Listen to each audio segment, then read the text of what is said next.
तो उसने आज दो चीजें कर दी हैं। विकेट कीपर है वो, मैं आपको बार बार बता रहा हूं।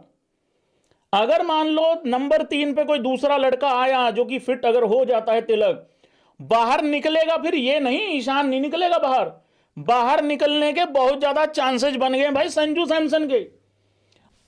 ईशान किशन भाई बछड़ी ने आज दो काम किए हैं, जरा एक बारी कमेंट बॉक्स में एग्री और डिसएग्री कर दो जरा। आज दो काम किए हैं ईशान किशन ने। एक तो उसने अपना यह बता दिया कि आ गया, और मेरी जो फॉर्म थी वो सिर्फ और सिर्फ डोमेस्टिक में ही नहीं थी, मेरी इंटरनेशनल क्रिकेट में भी इस तरीके की तबाही अब देखने को मिलेगी।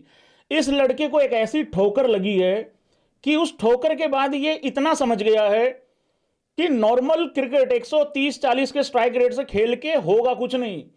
164-65 के स्ट्राइक रेट से खेल के ईशान किशन, मतलब वो यशस्वी जायसवाल बाहर है, यशस्वी जायसवाल जैसे लड़के बाहर हैं 165 के स्ट्राइक रेट से खेल के।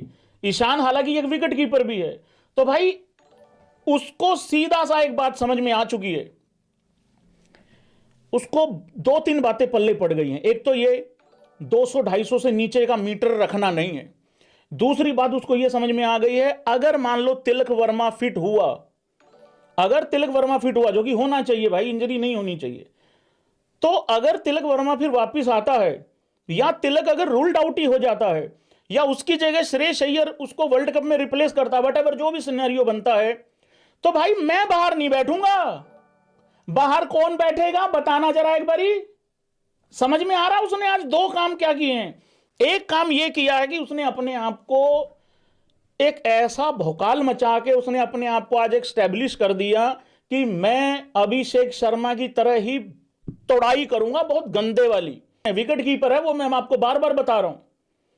अगर मान लो नंबर 3 पे कोई दूसरा लड़का आया जो कि फिट अगर हो जाता है, तिलक बाहर निकलेगा, फिर ये नहीं ईशान नहीं निकलेगा बाहर। बाहर निकलने के बहुत ज्यादा चांसेस बन गए भाई संजू सैमसन के। और मैं यहां पे